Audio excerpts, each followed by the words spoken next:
Welcome everyone to this very special Parent-Teacher Home Visits webinar. My name is Rachel Brice. I'm the Program Director at Parent-Teacher Home Visits. Today, we're going to do a deeper dive into one very important challenge that's been gripping our nation's schools, and that's the worrisome rates of chronic absenteeism that's creating a negative and far-reaching impact on student learning and success.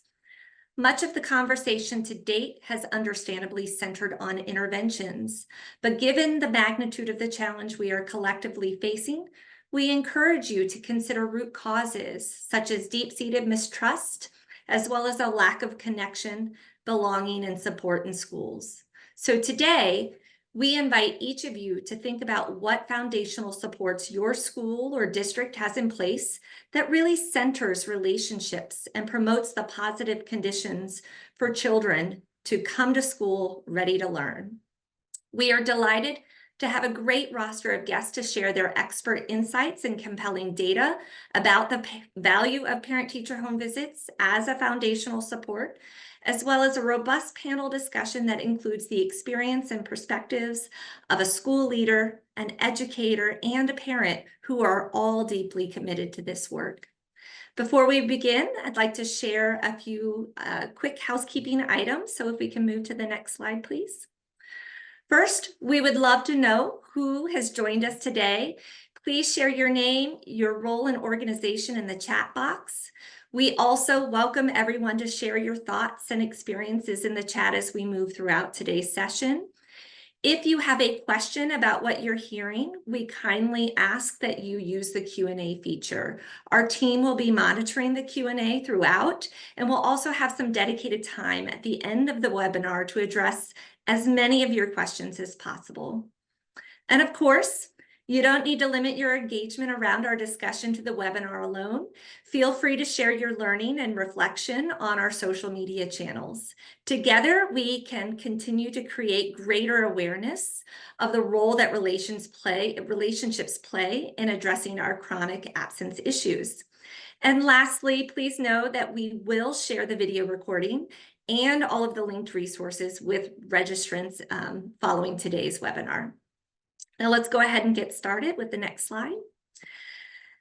So today's webinar is part of our third annual National Parent-Teacher Home Visits Week, which is a dedicated time to celebrate the power of parent-teacher home visits in fostering strong relationships between schools and families, and all of the people who help make that happen. The primary goal of PTHV Week is to raise awareness of the importance of home visits and encourage schools and communities to adopt and implement this effective practice. But this year, we have an honor of using our platform, and specifically PTHV Week, to support the federal administration's Improving Student Achievement Agenda for 2024, which is focused on proven strategies that can help accelerate academic performance for every child in school, including strategies that increase attendance. As part of our commitment to this White House initiative, Parent-Teacher Home Visits is amplifying the message about the importance of strong family partnerships to breaking down those attendance barriers. We're going to be sharing that message throughout a variety of kind of mechanisms, including today's webinar and a thought piece that's been authored by our very own Gina Martinez-Keddy. We're sharing that resource in the chat box, as well as details of our commitments to the Improving Student Achievement Agenda. Now, speaking of agenda, let's go ahead and let's give her a warm welcome as our first expert of today's webinar. Next slide, please. Gina Martinez-Keddy worked with parents and other organizers to help launch Parent-Teacher Home Visits in Sacramento, California in 1997 to 1999, and then rejoined the organization as our executive director in June of 2017. In the intervening years, she served as executive director, director of professional development, and consultant in the field of community and parent organizing. She earned her MBA from UCLA and an MA in Social and Cultural Studies and Education from UC Berkeley. She has 2 stepchildren. Today, Gina will be sharing background information about parent-teacher home visits, the how and the why it came to be, as well as our model and its proven impact. So Gina, would you like to go ahead and share? Sure, Thank you, Rachel. Let's go ahead and go to the next slide. So at its core, parent-teacher home visits is all about building those relationships, those partnerships that are based in trust between families and educators. And we do that by providing training to educators on how to use our model of home visits. So what you see in front of you is what we call our 5 non-negotiable core practices. And we always say that if you want to practice parent-teacher home visits, these are the 5 things that we ask you to stick to. And outside of these 5 things, there's room for flexibility to adapt it to local communities. So very quickly, the first one is that educators are trained and compensated. So I mentioned earlier that PTHV does provide that training, and then we want to make sure that the school district or other organization provides compensation for home visits time, for teachers' time doing home visits. The second core practice is that visits are going to always be voluntary for both educators and for families. Third, we don't target students. So this model of home visits is really designed to benefit all students, not just those that might be struggling, not just those that might be thriving in school, but really all students. And if an educator or a school cannot visit all of their students, we want to make sure they're visiting a representative cross-section of their students. And then fourth is that we share hopes and dreams. So in every initial home visit, we ask the educators to ask the family, what are your hopes and dreams for your child? And that begins to open up a whole different kind of conversation where families and educators can really begin to see each other as partners. And then finally, we always ask educators to go in pairs on their home visits and to then take a few minutes after the visit to reflect together on what they learned about that student, about that family, that they can then take back into the classroom to better serve that student. So let's go to the next slide and talk a little bit about how this all got started. So parent-teacher home visits really started with 3 moms and a small group of teachers in Sacramento, California in 1996. And those moms and those teachers knew that there was a breakdown of trust and a breakdown of communication between families and educators kind of throughout the district. And they came together to do something about that. And so they spent the next 2 years really listening and learning from their broader community of families and educators. They reached out to their local teachers union and they brought the school district on board. And they really rolled up their sleeves and worked together to design the training and to develop those 5 non-negotiables that I just shared. And by 1998, they were ready to pilot their training and the home visit practice in 8 schools. And in the following year, they were able to expand to 14 schools. And I think in those early years, I don't think anybody imagined that today we would really be part of a movement of relationship building home visits. And so let's go to the next slide. You can see here that we have provided training in 29 states, plus Washington, D.C. and Saskatchewan, Canada. In just the 2022-23 school year, almost 400 school sites practiced our model. Nearly 3,000 educators were trained on how to use this model, and almost 33,000 home visits were conducted using the parent-teacher home visit model in just that one school year. Next slide. So we know that this model works because it's been around a long time, and we've heard lots of stories from families and educators about the positive impact that it's had on them and their children or students. But we also know it works because we've done a lot of rigorous research on it. And so what the research has showed is that students who receive a home visit show some really great positive student outcomes. But what the research also showed us was that when schools visit at least 10% of their student population, they see similar improvements at a whole school level. So even for students that did not receive a home visit. So what kinds of improvements do they see? First of all, they see stronger homeschool partnerships. And so educators and families, they begin to see each other differently. They think about each other differently. They communicate differently. They partner with each other in a much more meaningful way. We know the research shows us that this model improves attendance. So up to 22% less likely to be chronically absent for students whose schools systematically implement this model. And then it also increases proficiency. For students, it increases their academic proficiency, particularly with English language arts, but also for teachers who improve their ability to teach in a way that they can more meaningfully engage students and really be student-centered in their work. So that's a little snapshot of parent-teacher home visits, and I'm going to turn it right back over to Rachel. Thank you, Gina. If we can go ahead and move to the next slide to introduce our next guest. Hedy Chang is the founder and executive director of Attendance Works, a national and state level initiative aimed at advancing student success by addressing chronic absence.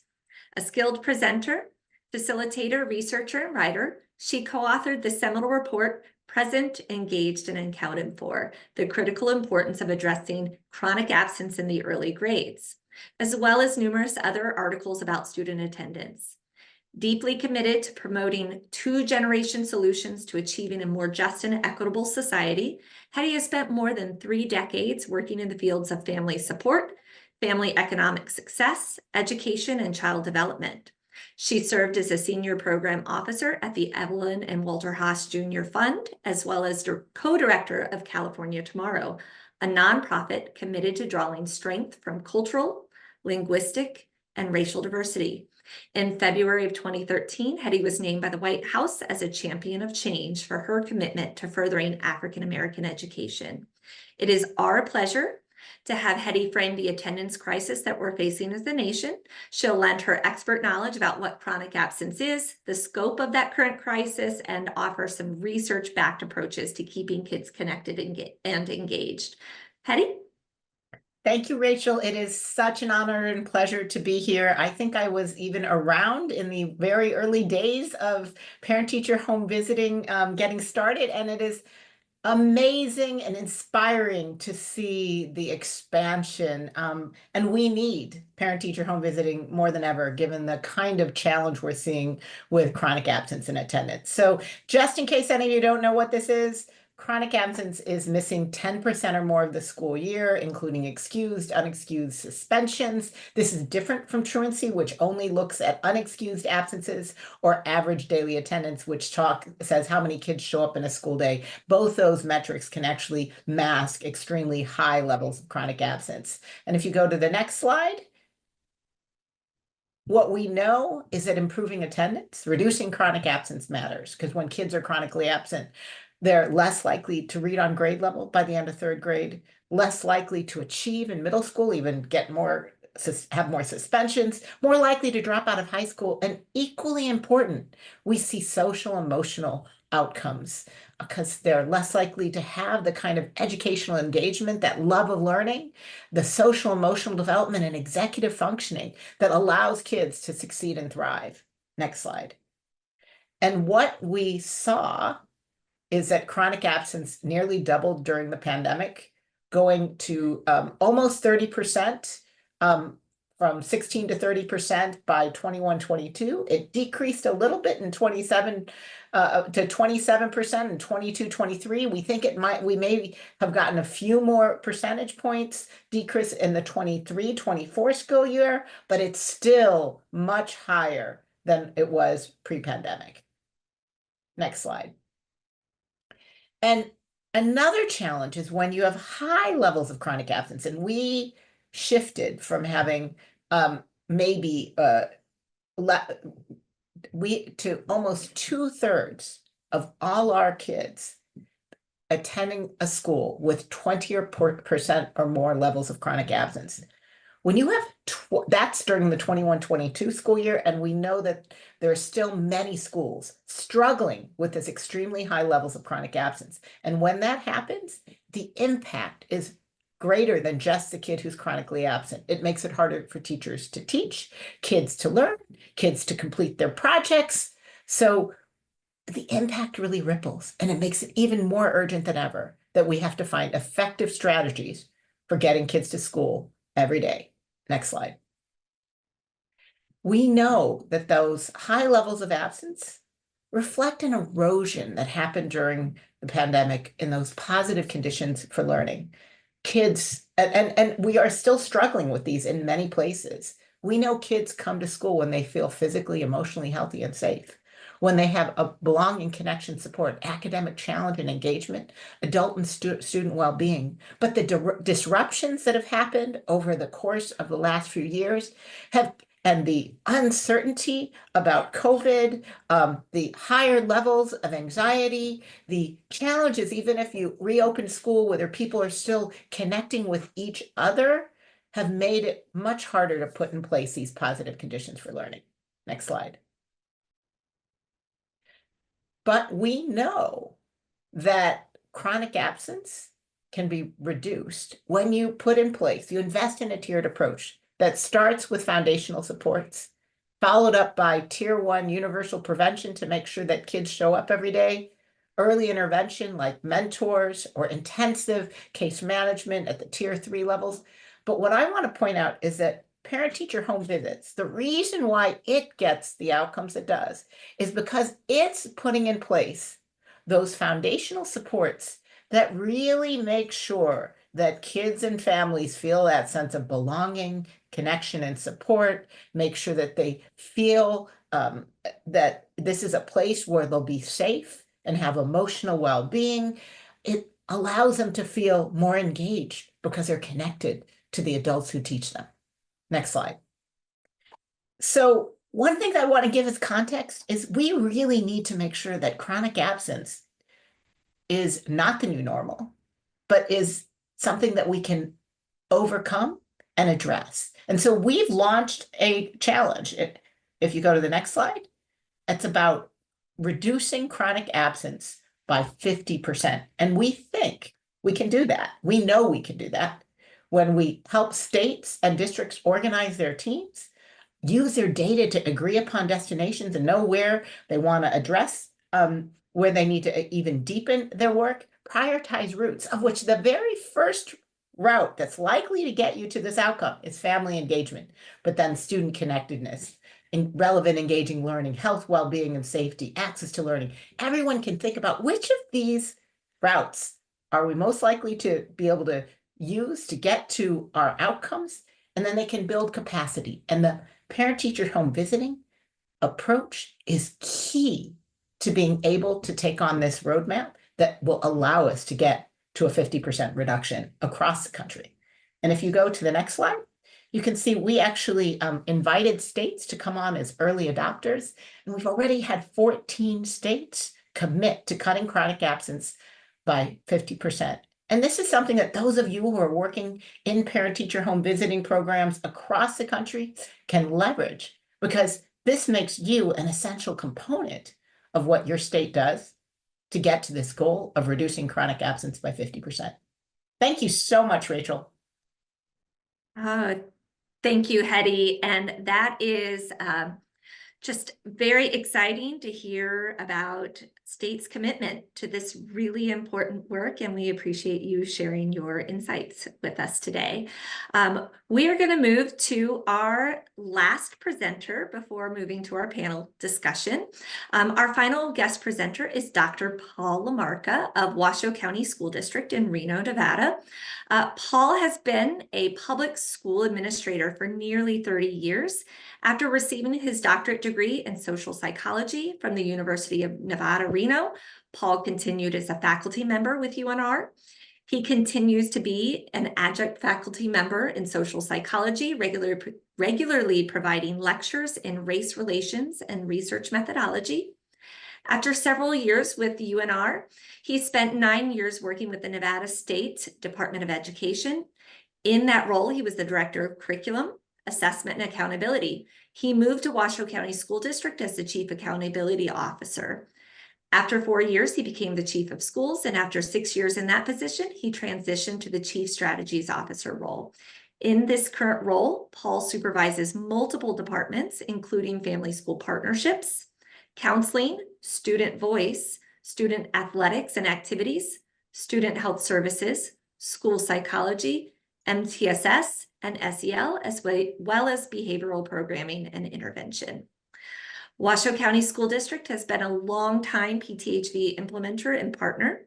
We are excited to welcome you, Paul, to share a bit about how Washoe is leveraging PTHV to support your district's priorities around student safety and belonging, as well as what you're learning about the impact of PTHV is on some of those key student indicators and outcomes. So, Paul, take it away. Thank you, Rachel. Let me start by just trying to contextualize really quickly the strategy within our school district. First, we're a large school district. We have over 100 schools. We have over 60,000 students.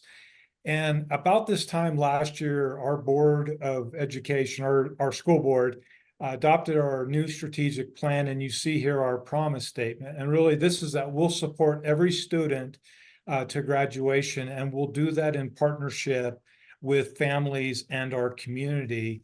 Our strategic plan was built like a house, and because it's like a house, we have a beam, and the beam is all about student connectedness. We have 4 pillars, and our second pillar is strengthening and expanding family and community partnerships. And then each of our goals is like a room in our house, and probably our biggest room is goal 3, which is around safety and belonging. And so this strategy is tied very close to goal 3, but it's really tied to all of our goals. Next slide, please.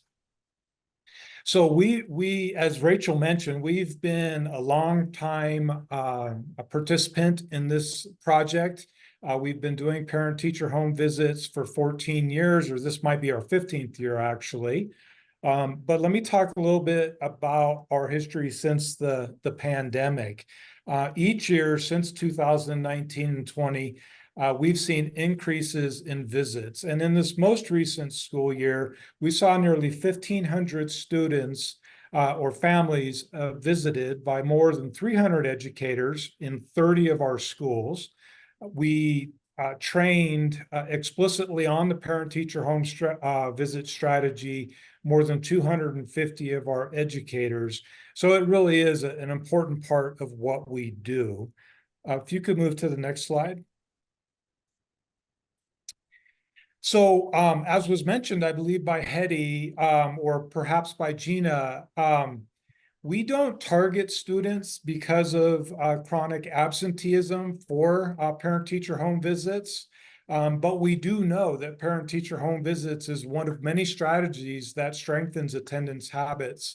And in fact, from our 22-23 school year, our formal evaluation, we did see a significant difference in attendance rates among students who had been visited and students who had not been visited through this strategy.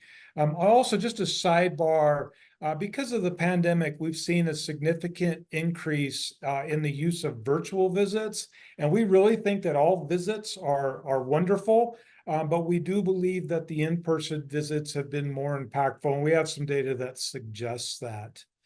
On the next slide, so I'll talk just for a moment about some of our qualitative indicators. So this comes from some focus groups we conducted with families who had participated with visits from our elementary schools. And certainly after participation, our families express excitement about the experience. They indicate that it increased a connection to the school as a whole. They tell us that the visits are most impactful, the best experience when it's from their classroom teacher. And both the students and the families alike look forward to visits as their children age and grow educationally. And then on the next slide, and kind of similar, we do survey our students, our families, and our educators every year on school climate. And we were able to look at some differences in perceptions among students based on those who had been visited and those who had not been visited. And we see some powerful associations with among kids who've been visited, stronger social emotional learning competencies, greater engagement within the classroom, and perception of greater adult support within the building. So these are all really critically important elements. Let me just close by saying this. At least in our experience, we see this strategy as strengthening school climate, strengthening inclusion, strengthening partnerships, strengthening engagement, strengthening student attendance, and ultimately strengthening academic and social outcomes. And while it takes work and significant work, we've really identified no drawbacks. So thank you again for the opportunity to speak on behalf of our school district. And I'll turn it back to Rachel. Thank you, Dr. LaMarca. And a huge thank you to all of our guest presenters who've really just laid a strong foundation for a rich panel discussion. If all of our panelists can go ahead and come on camera, that would be great. Now, today's discussion will be moderated by Libby Stanford. Libby covers politics, policy, and general education issues as a reporter for Education Week. Before joining Education Week, she wrote about local education issues at the Post and the Courier in Charleston, South Carolina, and the Summit Daily News in Summit County, Colorado. She studied journalism and Spanish at the University of Missouri. Now, our previous presenters from Parent-Teacher Home Visits, Attendance Works, and Washoe County School District will rejoin us for this discussion, along with the dynamic duo, or trio rather, from Washoe County School District's Lemon Valley Elementary. Lemon Valley Elementary School is focused on transformational change through authentic relationship building, with PTHV being a cornerstone of their school plan. They are receiving a PTHV School of the Year award tomorrow for their commitment and strong implementation. I do want to share some of their numbers that they're really proud of. Last school year, 33 teachers and support staff, which really amounts to more than half of their faculty, participated in parent-teacher home visits.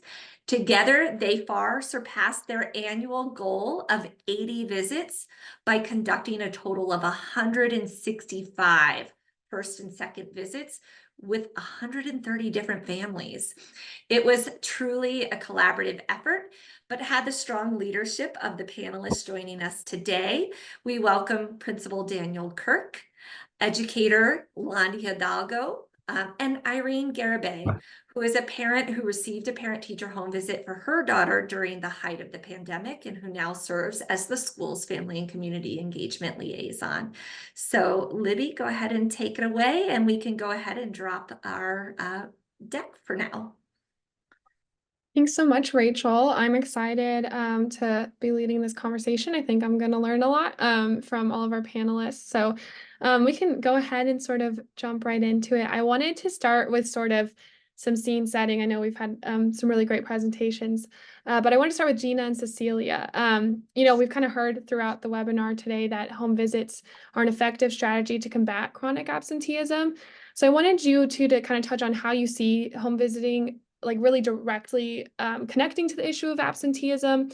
And we talked a little bit about like a foundational strategy versus an intervention, and where kind of expand on how you see it as a foundational strategy, maybe as opposed to an intervention. So I think I'll start with Gina, if that works for you, and then we'll jump to Cecilia. Absolutely. Thanks, Libby. So we do see the parent-teacher home visit practice as a foundational practice because I like to say that if you have strong relationships of trust throughout a school, probably everything else is going to work a whole lot better. And that's what we see with some of those outcomes that I was showing earlier, that when you have those trusting relationships and those partnerships with families, that it does show up in terms of improved attendance. And it also shows up in terms of greater partnership and family engagement. And it also shows up in terms of greater academic achievement. So we do see it as a foundational strategy. I also want to just remind myself and all of us that, you know, when we started as an organization, as a practice 27 years ago, it was because families and educators knew that there was a breakdown of trust and they wanted to address that breakdown. They did not come in and say, hey, we want to reduce chronic absence or we want to increase academic achievement. It was that fundamental issue that we were founded on, and we continue to kind of, ground ourselves in that. Awesome. Cecilia, what are your thoughts on that kind of question of foundational versus intervention and how home visiting can help with absenteeism? Yeah, first, I just really want to acknowledge the power of what parent-teacher home visits does. I think its particular type of home visiting model is so powerful. Gina, I know you and I have talked over the years about how is it that without talking about attendance, you improve attendance? And it really is that power of relationship. We wrestled a lot with the targeting issue as we spoke together in the early years. And I became really convinced that not stigmatizing families, not being sneaky and singling them out was key to the success of a relational home visit model like parent-teacher home visits. So definitely it's foundational. I do want to say there are other home visit models that are positive that are more tier 2 interventions, and they're appropriate and good as well. But I think nothing beats the power of parent-teacher home visits in terms of that powerful partnership foundational piece. Final word on targeting, not targeting. We came to agreement that you could focus on a particular grade level like kindergarten or a transition grade like 6th grade without targeting particular families, but you focus on a grade level, have a representative sample, and at that point, you're really, I think, strengthening the relationship without making anyone feel like they were picked on, selected, stigmatized for something negative. So thanks for asking the question. Yeah, I think that's great. And I think that's great context to go kind of into the specific example in Washoe County. So Dr. LaMarca, I wanted to chat with you. You talked a lot about the sort of improvements you've seen in your district from the home visiting program, things like school climate and student outcomes, attendance and family engagement. And I'm curious, when you think about all those improvements, what has surprised you the most from this experience? But has any of it stood out as something that you didn't necessarily expect to come from the home visit program? Thank you for the question, Libby. I don't know that I've been surprised by the outcomes themselves. I think the strategy makes absolute sense. You build connections, you're going to see these positive outcomes. I think one of the things that probably shouldn't have been surprising, but has been surprising, is often reluctance in making visits. And oftentimes we will hear that time is a barrier, or there may be other concerns. In my experience, I think maybe the bigger problem is sort of a fear associated with a willingness to be vulnerable, because that's what it takes. And all I can say is what I've been also pleasantly surprised by is once people are willing to take that first step and go on a visit, they always want to go on more. It's always rewarding. It's always super satisfying. So that's probably been the biggest surprise that I've experienced. Yeah, that's awesome. I did a story about parent-teacher home visits in Denver, and I remember a lot of the parents telling me a similar kind of thing about how they were surprised, once they started, that how much they really enjoyed it, but it was that getting that initial start that kind of was intimidating. So, with that, I'd love to ask Irene, when you think about your experience with parent-teacher home visits from a parent perspective, what was your sort of experience with the school district before you started, or your understanding of the school system before you started? And how did that shift after you started doing these visits with your children's teachers? What was kind of the experience you had in terms of your understanding of school? Thank you, Libby. That's a great question. So I am a product of Washoe County School District. I did attend elementary, middle, and high school here, and I really didn't have a good connection with the school district. I moved here when I was in the 6th grade. My mom and dad separated, and we came here to Reno. And so growing up here, I didn't really feel seen. I mean, I was going through a lot, with my family's change and so forth. And I just had such a hard time with it that, it affected my time in school.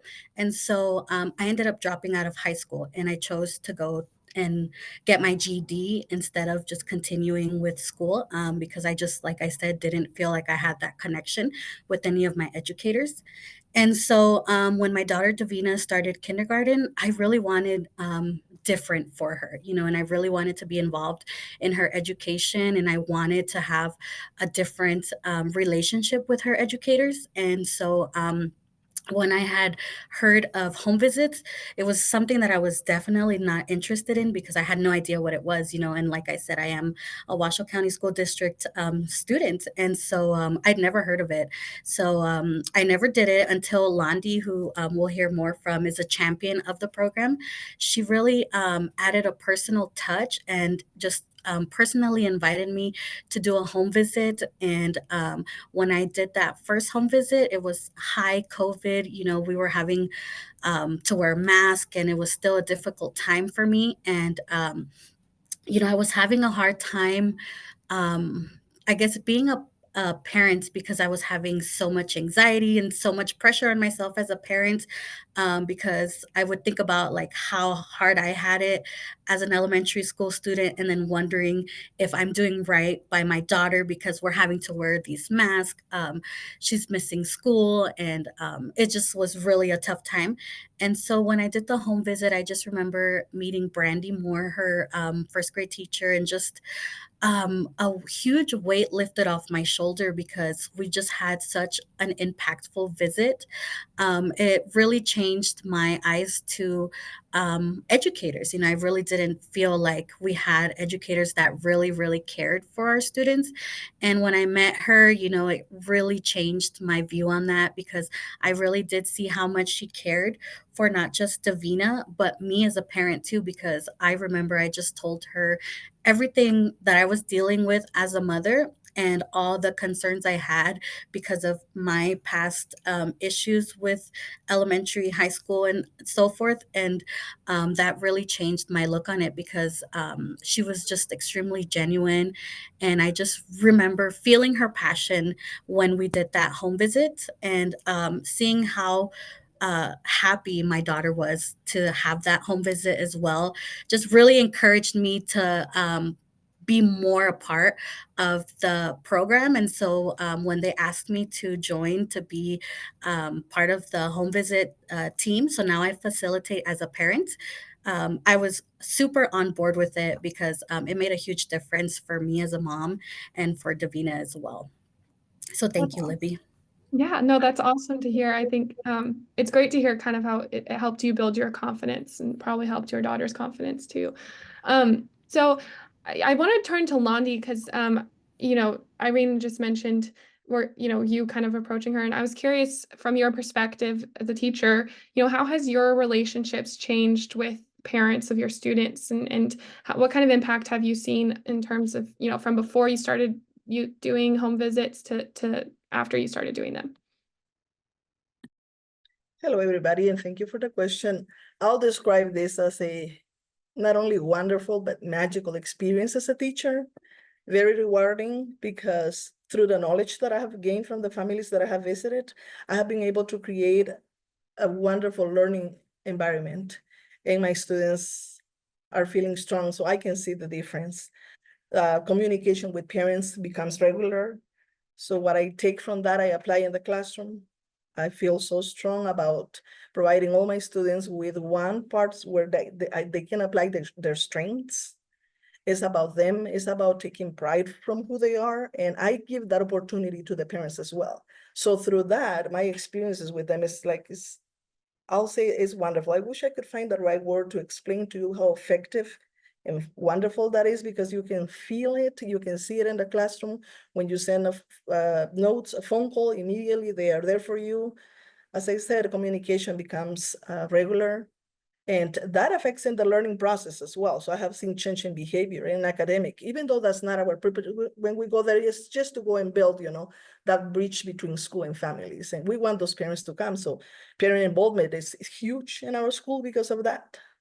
That's why we practice that. And as I said, my students feel strong and confident. And when I see that happening in my class, I see the value in this experience of home visit. So that's why I have been a pioneer of this program. And I'll plan to continue as long as the district provide us with that opportunity. Awesome. Yeah, so Daniel, I want to turn to you, as the principal. Kind of, I'm curious what your perspective is of how the home visiting program has, kind of changed how you view parent engagement and parent involvement. And I'm curious too, if you could talk about, what you've seen both among your teachers and your parents and families that are involved, since you kind of have that wider look. Yeah, thank you for the question, Libby.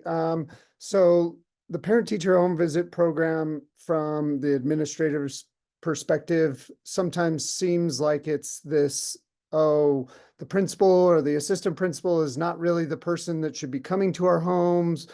A lot of families initially, when we come into their homes, when I come do a visit, I would say they're very shocked to kind of perceive me as a real person by the time the end of the visit has been conducted. And so it really does establish some relationships with our families that really give them a true sense of that we are humans too, and we're here in this all together. It has really impacted for my staff in the way that they truly feel better connected to their families, to their students' parents, so that they can have some really good conversations, good, sometimes tough conversations, because they've built this relationship with them. A good example from my perspective is we had a home visit during July, during the summer. Me and Londi went on that home visit, and this family, they were newcomers. They don't speak any English. They really had this different perception around school. They were really scared, new to the country. And through that visit, the student is constantly coming up to me every day, giving me a high five and a hug, asking where my boys were and what they were up to, because my boys attended the home visit with me and Miss Hidalgo. So it really creates this opportunity to where they can build this foundation of trust and believing in us, that we're there to support their students, to support them as a family. But it also does that same thing for our teachers and our staff, for sure. Great. So kind of hearing all these sort of broad perspectives on the home visiting program, I wanted to go back to Cecilia. We talked a lot about the challenges of chronic absenteeism right now, and how do you see, these sort of experiences in terms of building these relationships with parents, helping address that broader challenge, long term? Yeah, I think I love the stories. Thank you, Irene. Thank you, Daniel. Thank you, Londi. Because it really shows what building trust and building relationship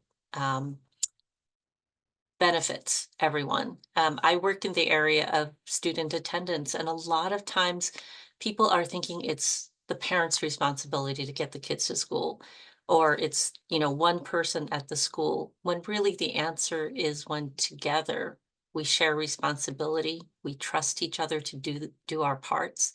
That's how we make a difference. And so, that I think is the power of what I see in these human stories, because when you add it up to a system where everybody's doing their part, they know what to do, they understand why it's important, and they know they need each other, right? Irene's not going to get it done on her own. And if she's not on board, nothing the school does is going to get her kids to school as well.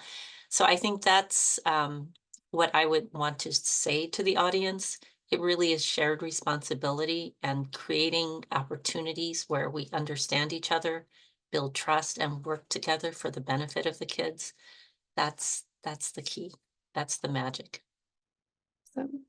So I do want to get into a little bit of the nuts and bolts, and something that we heard a lot about is about getting parents involved and getting them signed on. So Gina, I wanted to ask you, that is one of the challenges to this is saying to a parent, hey, I want to come to your home and talk to you, and that can sound intimidating. So what are PTHV's like thoughts on how to get parents on board and how to bring them into the fold and have break away some of that intimidation factor?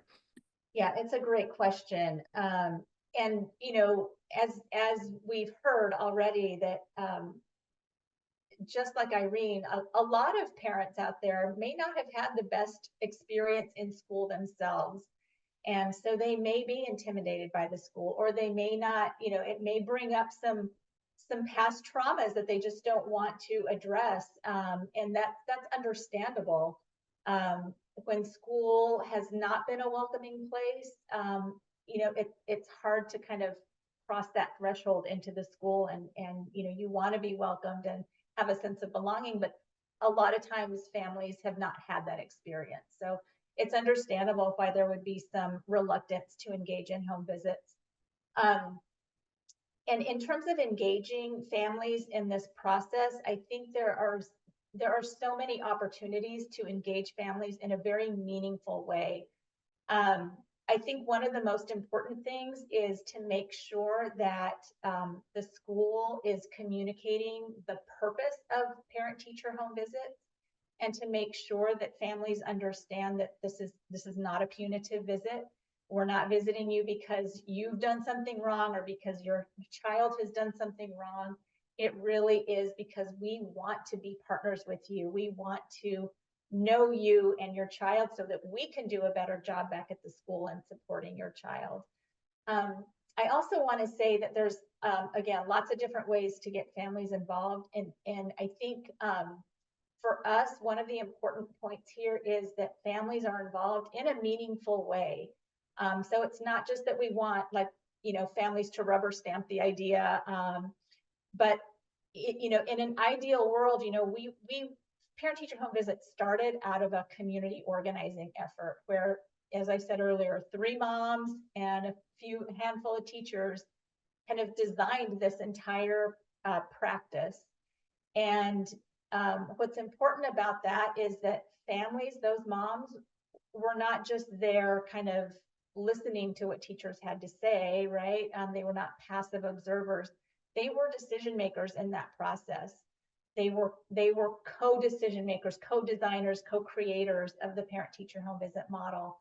And I think the more that schools can invite and create space for families to really have kind of an equal voice, or a kind of an important voice in whether to adopt a parent-teacher home visit practice and what that might look, and what do we need to do to make sure that families and educators and whoever else needs to understand what the purpose is, right? So I think the more that you can engage families early and often and really as a true partner, the more that they're gonna have a sense of ownership of this and be interested in participating. The other thing that I want to say about this is that we know, we've heard so many stories from families that they talk to each other, right? And so they wonder to each other, like, hey, did you get that phone call for a home visit? And I don't know whether I'm a little skeptical about it. And so they talk to each other. And so the more that a school can support and create space for families to talk to each other about what parent-teacher home visits are all about. Once 1 or 2 family members experience a positive parent-teacher home visit, they're able to share that experience with other families, and it kind of creates this greater wave of acceptance and interest in participating. So. Awesome. I think those are all amazing tips. And so I'm curious for the Washoe County folks, I'd like to hear, how you guys have gone about this in the past.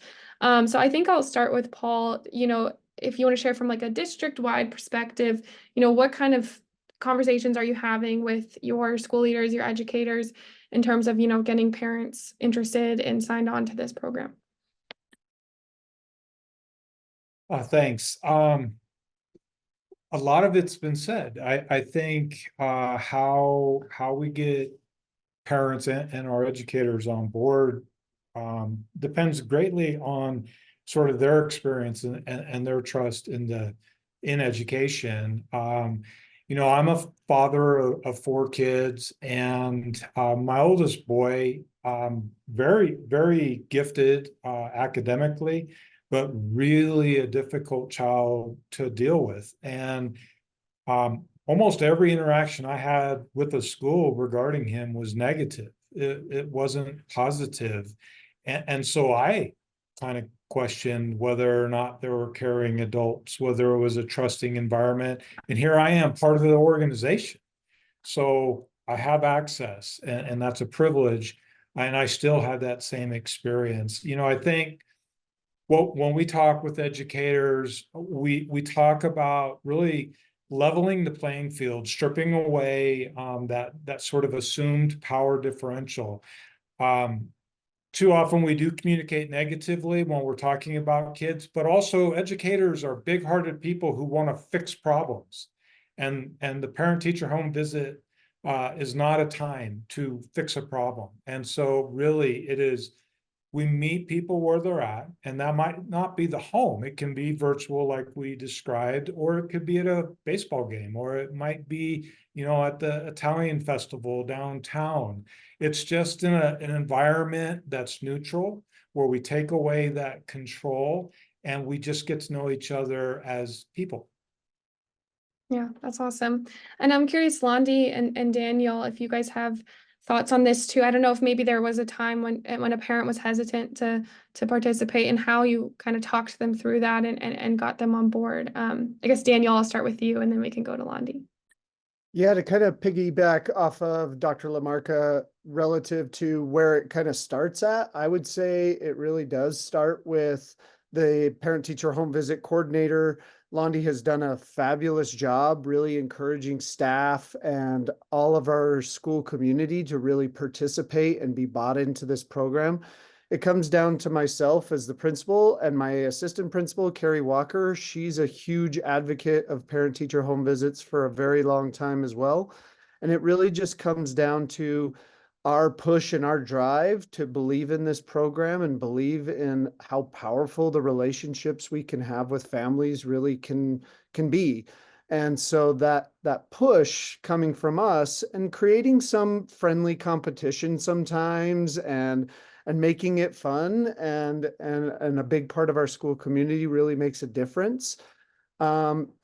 Like I've mentioned before, it is a little more intimidating when an administrator goes on a parent-teacher home visit at first. But with my 19 visits so far this school year already, I would say that they truly are less reluctant because they are seeing and they're hearing, you know, we're a big school, we're 649 students, but word gets around real fast to families.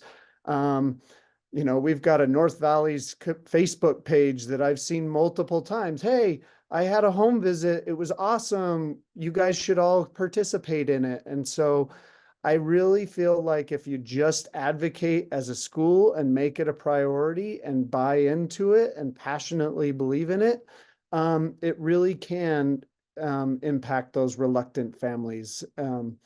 Londi does an incredible job of getting some of those families that necessarily are very hesitant. She has a way with, she's just incredible. And so she can speak more to kind of her magic that she performs to get parents to be involved for sure. Yeah, Londi, do you want to share some of that magic and kind of those Mr. conversations? Kirk, I guess we're lucky at this school. We have a lot of support from admin, and Mr. Kirk is always in charge of, you know, making announcements. Back to school night is a big, so every opportunity that we have to announce how we do home visits and the why And you know how people, they listen to that. But also home visit is part of our culture here. So the word had spread, as Mr. Kirk said, in the community. And parents, I guess what they enjoy the most is that when we do a home visit, we truly share the vision of we are a team. And when it's not only the talk, but it's only applying that, and parents can feel it and they can see it on practices that we have at school, the way we handle situations, even if sometimes we have uncomfortable situations to deal with, parents are there to listen. So I think the most impactful things that we have had is that parents have truly understood that we are here to share this vision that we have. We want the best for our students. And of course, as the parents, they want the same, and they know that we really mean it. That word has spread throughout the community, and people, when I call, I have been so lucky they don't say no. It's like, hey, give us a chance this way. And we find a ways to explain the why. When I said the why, I think this is going to be beneficial for your child because, and this is all we want. So parents are happy. And parents talk outside, like Mr. Kirk said, outside at our school when they're waiting for it. And we have banners. We announce that. It's part of our culture now. And people love it and they enjoy it as teachers as well. And you see it as kids. The kids love their teachers and the families. It's such a great community that we have built through home visits. That's awesome. Can I jump in here Yeah. also? I just want to, as I'm listening to the responses here, I'm recognizing that, you know, we get a lot of questions about, you know, how do I start this up in my community at parent-teacher home visits? And we often kind of advise that, you know, in order to have a successful launch of parent-teacher home visit practice, that there are certain things that are important to have in place. And one of those things is leadership.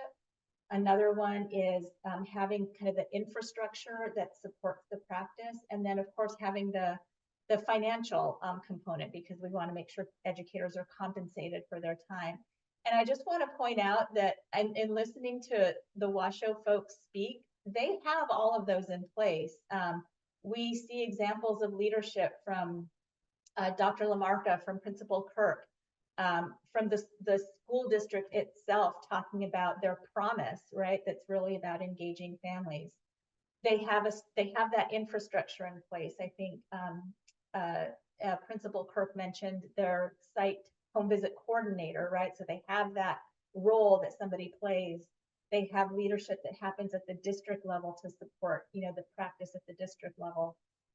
And then they've had financial resources to be able to put into it over the years as well. So I just want to give a big shout out to Washoe because they have all those pieces in place, and it just resonates with what we hear from some of the questions we hear from across the country as well. Yeah, I think that's great to add. You know, every district has a unique situation and sometimes it might be more of a challenge than others. Irene, I wanted to ask you, you know, from a parent perspective, what language do you think, you know, educators should use with parents to kind of, you know, connect with them and try to get them on board when maybe they might be unsure about this type of program? Thank you, Libby. For me personally, I enjoyed the personal touch that I got with Blondie, her stopping me and asking me to do a home visit. Because, like I said in the beginning, I was super reluctant because it is a huge part of our culture here at Lemon Valley. So, I mean, I was receiving letters and, you know, dojos and things like that. And I continuously said no. But when Blondie personally came to me and was like, hey, you know, your daughter looks really interested in having this home visit. Like, I think Davina will really like it. That really pushed me to do the home visit because, you know, like I had mentioned earlier, I've really wanted to be I really wanted it to be different for Davina in her education than it was for me. So when I hear like, you know, this is gonna, you know, be a good thing for her, she's gonna love it. Anything that, you know, they bring up as far as good for her is something that I'm definitely gonna want to be on board with. You know, so I think just letting families know like how important it might be for your child will definitely help encourage them to do these home visits.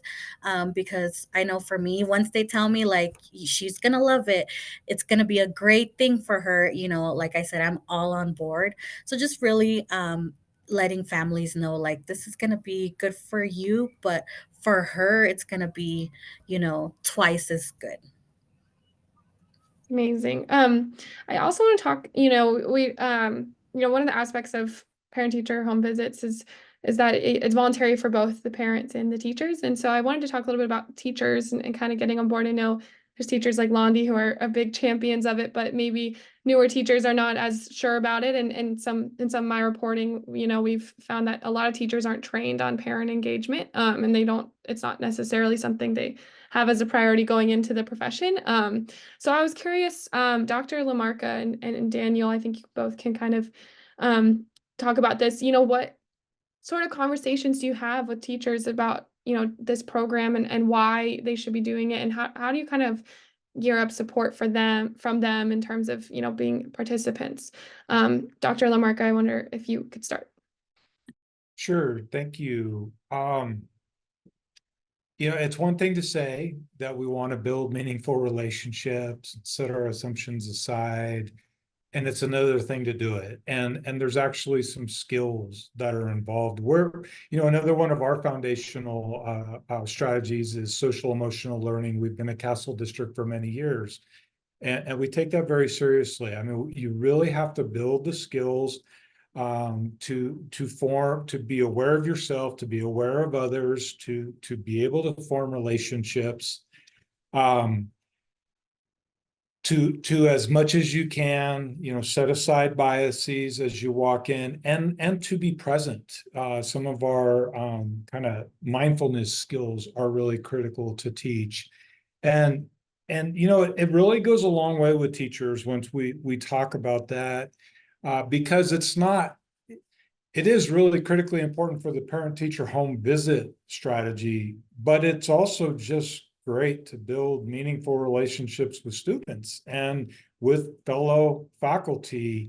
A lot of us, especially people like me who've been around for a long, long time, none of this really existed when we were going to school. So a lot of this is new learning. So, I mean, I'm not sure I did a good job answering your question. Professional learning is a critical piece of the strategy.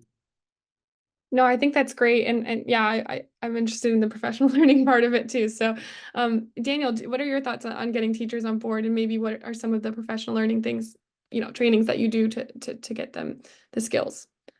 I think a big piece for us in Washoe County is, there is a professional learning component to it, and that professional learning piece does really help put teachers and staff at ease relative to what this looks like, how it goes down, what do you say, what do you do, really puts them at a better comfort level. But the nice thing that Washoe County School District also does is it offers 2 visits that they can get paid for before they ever get trained, to really just kind of dip their toe in it, really get your feet wet a little bit. In addition to, there is that financial component. Teachers and educators work their butts off every day, and the bell rings and the students are gone. They don't want to go spend another hour going to homes, and sometimes that's really discouraging to them. So that financial benefit really does play a big key role into it. And it's not that they're only doing it because they're going to make money. And it's really not that much money at the end of the day, but it really does give them this sense of, okay, this will get me encouraged to do it, as well as once they do it and they're full on waist deep into parent-teacher home visits, they do it because they see the benefit of it. Also, what some strategies from my leadership is really, I'm being the example. I'm really trying to show them, hey, I'm even willing to put myself out there. I'm taking my own children during their summer break to go see families in my community.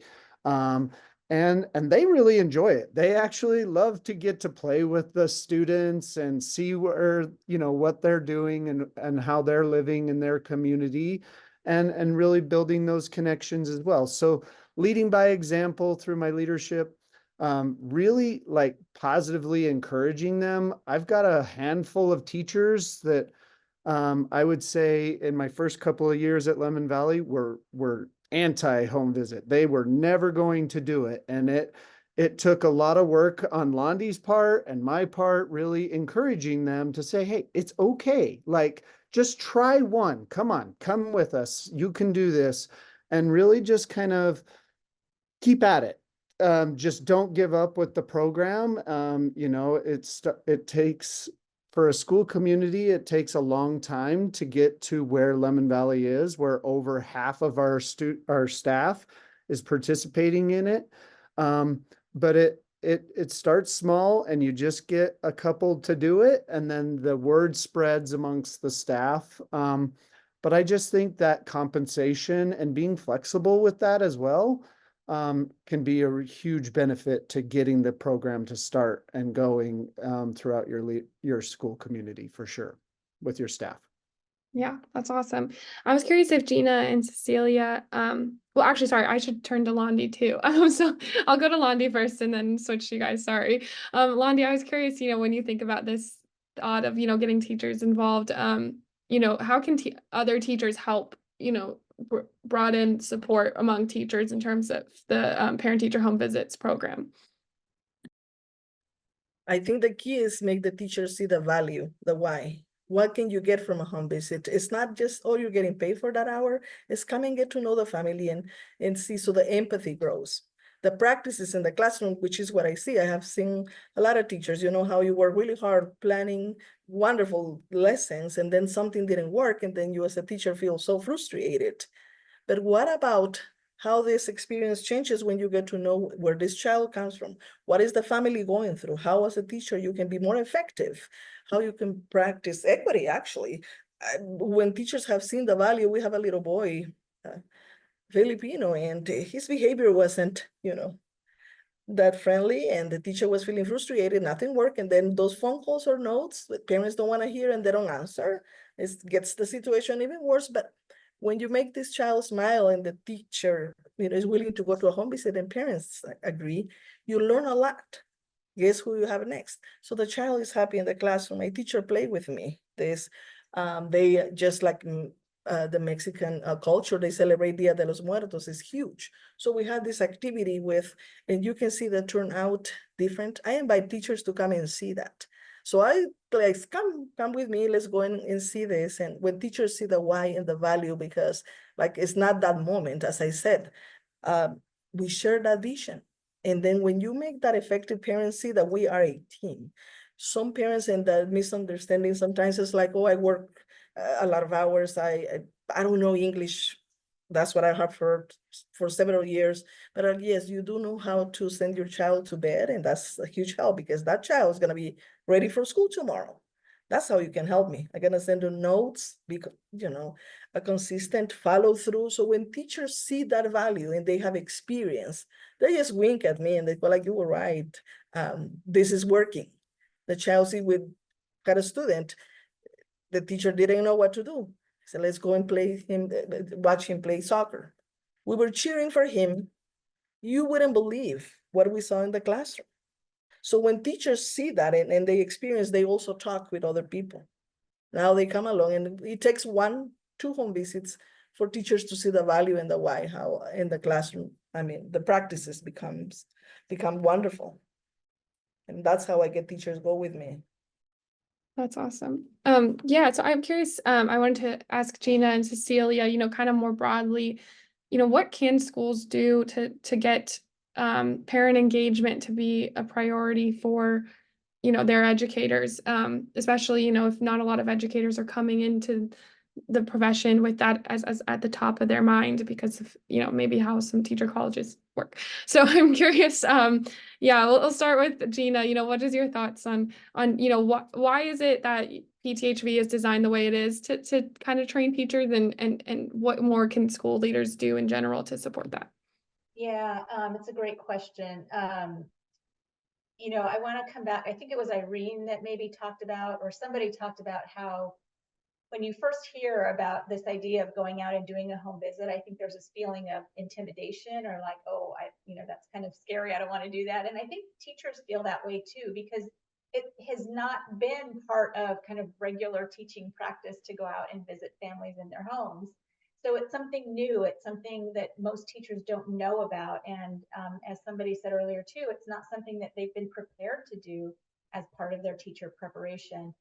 And so I think that's why it's important for us, that for our founders, that we made sure that we wanted to provide some training and some preparation for those educators to take some of the mystery out of it, to let them know, like, this is kind of what you can expect, even though each individual home visit is going to be unique and different in and of itself.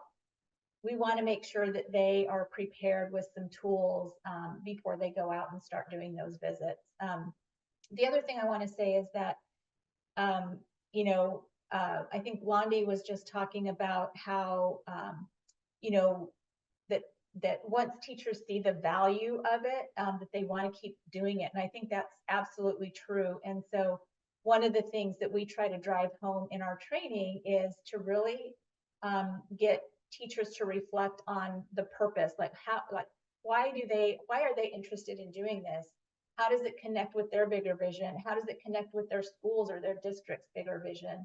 So those kind of big vision pieces, coupled with, here's some concrete tools for how to make that phone call, set up the home visit. Here's how to practice some, you know, responses that you might get from a parent. Here's how to think about your own schedule, right? And I see a question in the chat box about, you know, is there a script that you use when you call a family? And so a lot of this stuff we address in the training itself. And if anybody's interested in a training, we're happy to talk to you about that.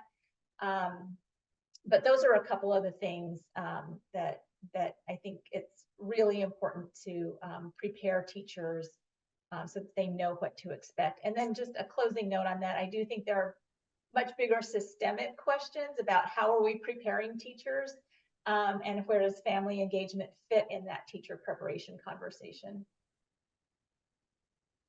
Awesome. Yeah, Cecilia, I'm curious, you know, just from a broader perspective, maybe not even about home visits, but you know, in terms of just taking things like attendance and chronic absenteeism and parent engagement, you know, seriously, what do you think school and district leaders can do to really ensure that their, you know, educators are part of this mission, I guess? Yeah, so I think this is back to the shared responsibility. Earlier on, when Hedy was making her remarks, she shared a tiered system of attendance supports, and we located parent-teacher home visits within that part. I think in terms of what school administrators and district administrators can do is they can organize the other pieces. You know, once you're convinced as a teacher of the value and the purpose of parent-teacher home visits, once you've gone through the training and gotten over those initial jitters, you can do your part. But there are going to be situations where it's going to be beyond what a teacher can do.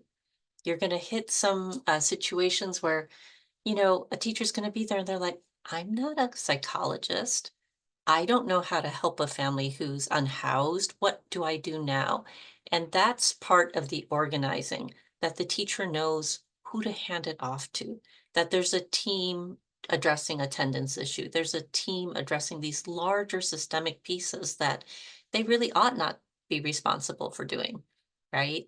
And so that, I think, is the additional piece that has to be in place so that teachers don't go out there and then suddenly go, oh, help, I'm drowning, right? Because there is help, there is a system to pass it off to. Awesome.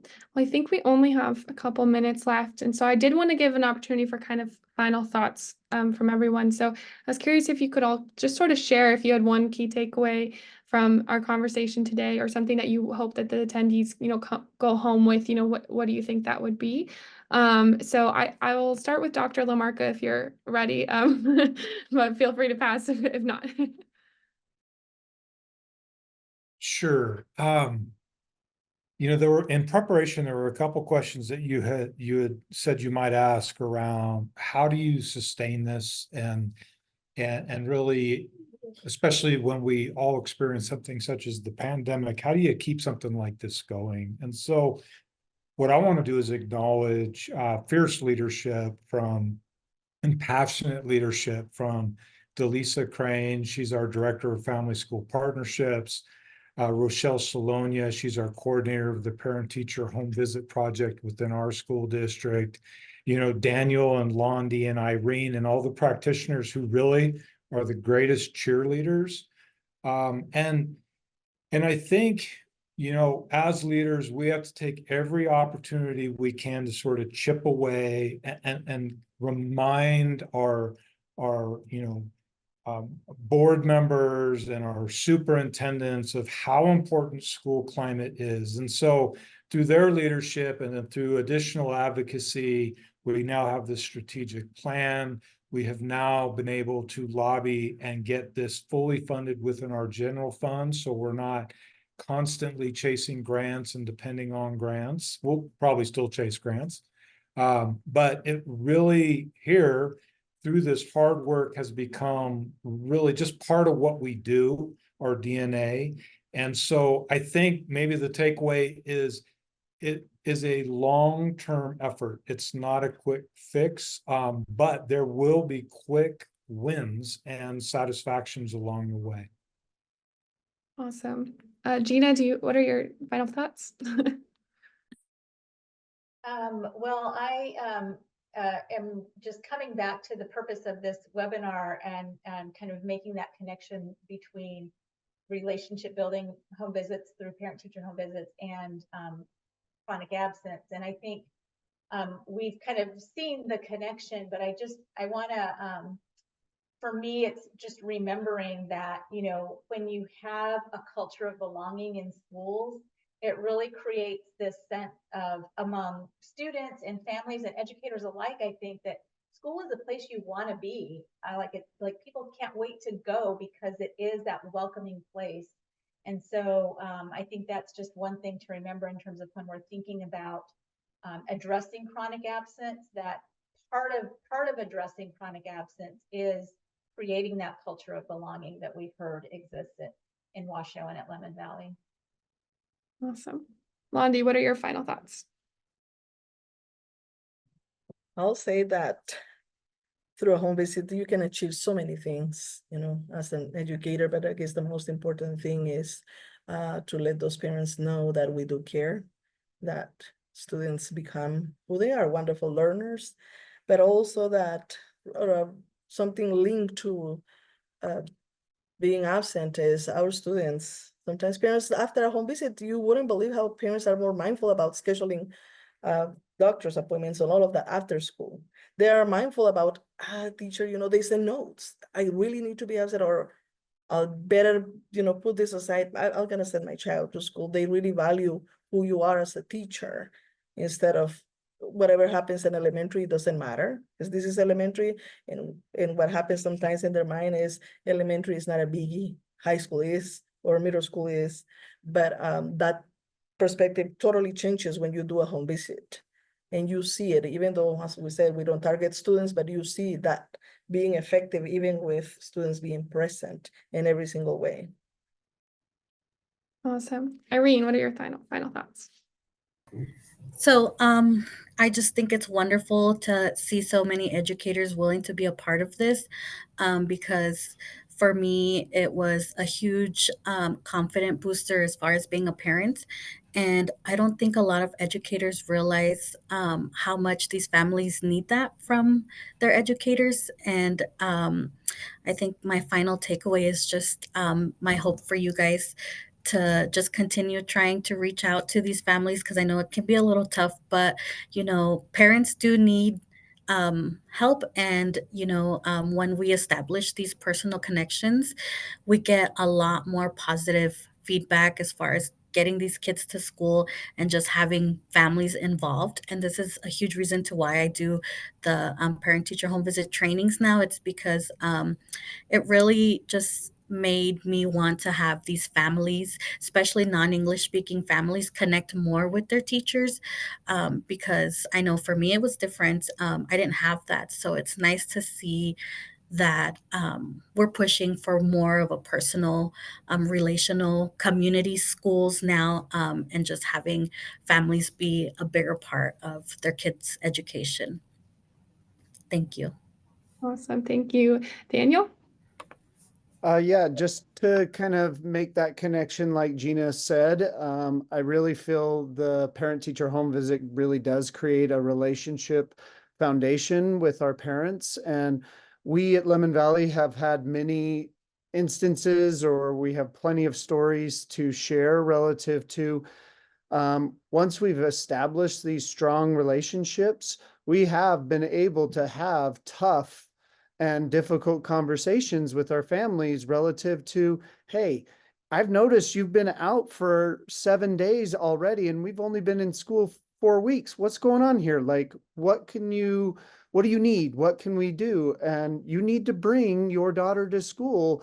And those conversations are received much more positively because they've trusted in us, they know us, and that we're not just out there to get them, we're really actually caring for what's best for their child and their student. And so it really is that relationships are the foundation, and the parent-teacher home visit program really builds that foundation very strongly so that we can have sometimes those difficult and tough conversations to get kids to school.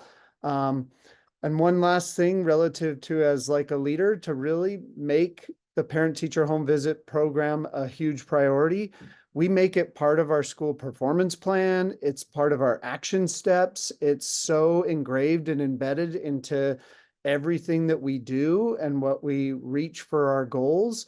And so that really establishes that good foundation with our staff that hey, this is a big deal to us, and we're going to do this together. So Awesome. Cecilia? So I love the connection Gina made, that when kids want to come to school, there's someone waiting who cares about them, that you've won. And I have 14.7 million stories that I hope to tell of kids who are missing too much school, whose lives may be changed, whose parents need a home visit. So it's the first route in our roadmap to reducing chronic absence by half. And there's a reason that family engagement is the first route, because that's the most powerful thing we could do of all the ones that we've listed. So thank you. Awesome. Well, thank you so much, everyone, for such a great discussion. I know I learned a lot. And thank you, Rachel, and everyone at Parent Teacher Home Visits for letting me moderate. It's been a great time. Thank you, Libby, for leading such a thoughtful and informative conversation. And a special thank you to all of our panelists for sharing their expertise and their insights.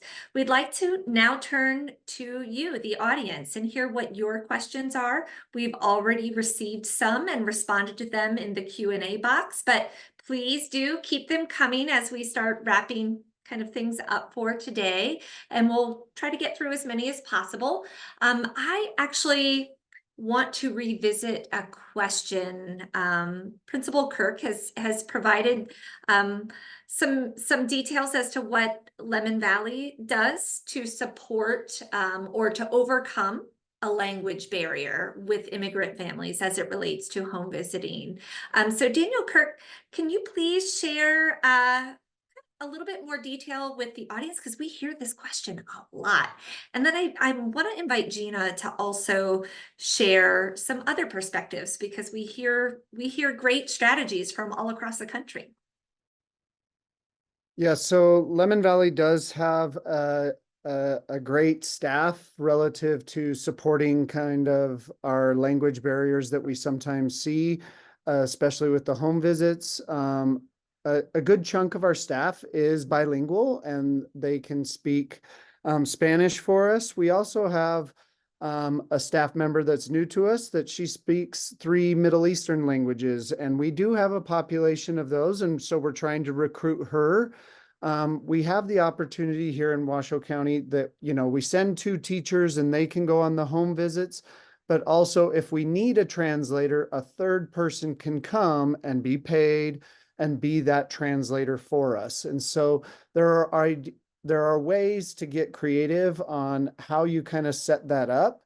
In the beginning stages, many years ago, I also remember we invited a second family that could translate for us. So just getting creative on, hey, we're doing a home visit with two families. One is translating for the other so that we're really actually engaging in two separate, but we're using the families to help us translate and those kinds of things. So I think it's just being flexible, creative, and really, having that opportunity to financially compensate our staff when we need them to help us translate. Yeah, I'll just add to that. I think being creative and flexible are just two really great pieces of advice with this. Just as Daniel mentioned, I think that schools and school districts often have lots of different people who can serve in an interpretive role in a home visit. So we encourage folks to draw on them, draw on the district resources that you have. If those district resources are for some reason not available, there's lots of other options. And one of the things that we encourage is, and that Daniel just mentioned also, is to ask the family. A lot of times, families are navigating all kinds of systems outside of the school system. And so they find a way to figure out those systems, and they have help in translating and interpretation. So they might have a trusted person that they turn to for things like this. And that would be a perfectly good option to involve in a home visit. The only thing we say is that please don't ask the student to be the translator, because they're really kind of the focus, and we want to just make sure that they're able to be present as a student and as a child in that home visit. But yeah, there's lots of different community folks. There might be folks in community organizations. Sometimes families turn to religious leaders as interpreters. So lots of different options out there. Thank you, Principal Kirk and Gina, for sharing. We are coming up on time, so feel free to continue to reach out to parent-teacher home visits with your questions. We'd love to stay in contact and share some insights and some support in your efforts to center relationships in your schools. I'm going to go ahead and hand it over to Gina to close us out for today. Thank you, Rachel. So I just want to thank everybody who has been part of this webinar today. We so appreciate your presence here, your interest in relationship building home visits and their intersection with chronic absence. Also just want to give a huge thank you to all the presenters and panelists, and Libby as the moderator, for your time in sharing your expertise, sharing your stories, your experiences. Those all matter so much. And I think we've seen in the questions and in the chat box just how important it is for others to hear about your own experiences and what an inspiration you all can be to others. So thank you for that. Just want to say that parent-teacher home visits, we are always eager and open to talking with you about any questions that you have about this home visit practice that we have, and would welcome any conversations. So please, if you have questions, either put them in the chat box or you can reach out to us. You see our contact information here on the screen.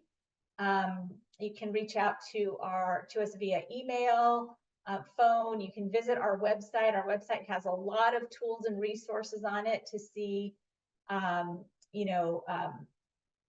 to get started, what kinds of trainings we offer, what kinds of other resources that we have available. And then last but not least, please stay connected with us via social media. We're on Facebook, X, and YouTube, and please keep an eye out for us and continue to spread the word about Parent-Teacher Home Visits Week. This week, we are celebrating our 3rd annual Parent-Teacher Home Visits Week. and all the educators and all the families who participate in parent-teacher home visits.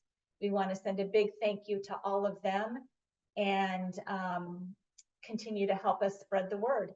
So thank you again all, and we hope you all have a great rest of the day and week.